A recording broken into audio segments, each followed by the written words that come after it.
সলিল চৌধুরীর জন্মশতবর্ষ চলছে। গীতিকার সুরকার হিসাবে সলিল চৌধুরীকে আমরা চিনি। আজ কবি সলিল চৌধুরীকে আমি আপনাদের কাছে পৌঁছে দেব। সালটা 1946। সমগ্র পূর্ববঙ্গ পশ্চিমবঙ্গ জুড়ে তেভাগা আন্দোলন চলছে, যার পুরোভাগে ছিল ভাগ চাষিরা। 1948 সালে কাকদ্বীপের চন্দনপেড়ি গ্রামে পুলিশের গুলিতে নিহত হয়েছিলেন গর্ভবতী মা অহল্যা, উত্তমী, বাতাসী, সরোজিনীদের মতো মহিলারা। সেই ঘটনার পরিপ্রেক্ষিতেই কবিতাটি লেখা। কবিতাটির নাম শপথ, কবি সলিল চৌধুরী। পাশানি অহল্যা ও গো যত রাজপথ, কান পেতে কি আমার আগমনী শোনো। আমিও তো কান পাতি, আঘাত বিদীর্ণ সিক্ত শত ক্ষত মুখে। কোথায় করি আর অন্ধ কাকদ্বীপ, মানচিত্র আঁকা নব পৃথিবীর পায়ে পায়ে চলি। আমারে অঙ্গরা মিছিলের পায়ে ওরা ধুলি, আমারে কর্মকার মন ক্রমাগত শ্বাস টেনে হাফরের মতো জেলে রাখে চেতনা আগুন। হৃদয় পিণ্ডের খায় তপ্ত লাল ইস্পাতের শপথ সানায়। তবুও গহল্লা আমার শোনো, আমারও তো শান্তি নেই। আমার বুকের দুর্গে করে আক্রমণ ফ্যাসিস্ট দস্যুর মতো যক্ষা বীজ এসে। তবু আমি প্রাণপণে টেনে যাই শ্বাস। আমার বিশ্বাস জারি রক্ত কণিকারা লাল ফৌজের মতো দুর্জয় সুনিশ্চিত। আবার দখল নিয়ে দেবে প্রত্যাঘাত অমর স্তালিনগ্রাদ। আবার আমারই বুকে ফিরে পাবো আমি। মিছিলে মিলেছি কেননা আমার বুকের কলজের সাথে হাড় পাজরেলা। মিছিলে গিয়েছি কবে একদিন জীবনের সন্ধানে, কেননা আমার শান্তির নীড় হাসি আর গান ভালোবাসা দিয়ে গড়তে চেয়েছি কর্মমুখর জীবনের মাঝখানে। মিছিলে মিলেছি কেননা আমরা স্তন্য না পেয়ে মায়েদের করে বোবা শিশুদের আত্মনাদের বাংময় ভাষা শুনেছি। কেননা আমরা ফিরে পেতে চাই আমাদের যত নিত যৌবন, স্বপ্নকে নিয়ে চলাই যন্ত্রে মদ্যের বিলাসিতা। কেননা দেশের যত ঘর বাড়ি, কলকারখানা, ধানের খামার, পথঘাট, মাঠ ফিরে পেতে চাই তাদের জন্মদাতা কালপুরুষের হাত থেকে। তাই জিজ্ঞাসা ছিঁড়ে এনে প্রত্যেক মুখে জবাব লিখেছি ঘোষণার অক্ষরে। এদেশ আমার, আমাদের মাটি, এদেশে যেখানে যত কিছু খাটি। এদেশের কলকারখানার, এদেশের নদী খনীয় পাহাড়, এদেশের ভরা সোনার খামার।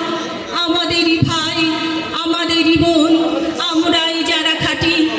আমাদেরই বুকে গড়েছি এবার শেষ যুদ্ধের ঘাঁটি।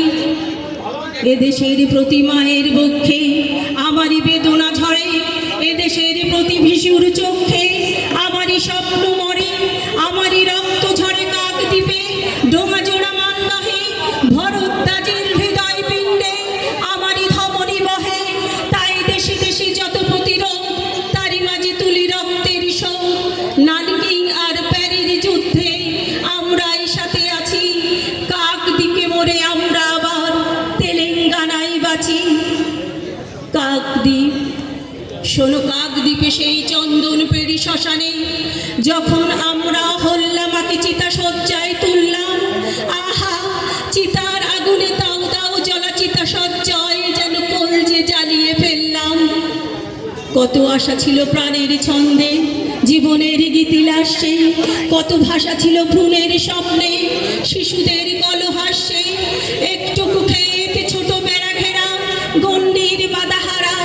একটুকু ঘর সকল ঘরে আনন্দ দিয়ে ভরা। সকলের ভরা খামারে নিজ অন্নটি খুঁজে পাওয়া। সকল মায়ের চোখ দিয়ে নিজ বাছাটির পানে যাওয়া। হায়, সেদিন আমরা হু হু করে কেঁদে চোখের নৌকো ভাসিয়ে হতাশার জ্বরে আছড়ে পড়েছি। কেঁদে শুধিয়েছি মা গো, এমনি করে কি জীবনের যত মূল্যের বিনিময়ে বারবার কালো মৃত্যুকে হবে কেনা। মৃত্যুর দামে কবে শোধ দেব জীবনের সব দেনা। সেদিন রাত্রে সারা কাকদ্বীপে হরতাল হয়েছিল। সেদিন রাত্রে সারা কাকদ্বীপে হরতাল হয়েছিল।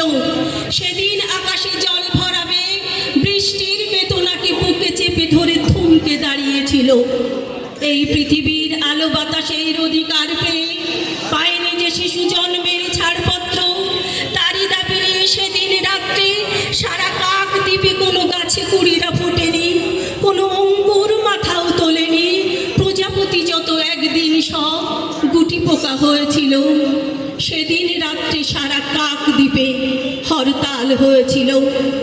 তাই গ্রামনগর মাঠপাথার বন্দরে তৈরি হও কার ঘরে, জলের জীব চির আধার তৈরি হও কার বাছার, জটিল দুধ শুকনো বুক তৈরি হও ঘরে ঘরে, ডাক পাঠাও জোট বাঁধো তৈরি হও মাটি কিষান কলে মজুর নওজোয়ান জোট বাঁধো।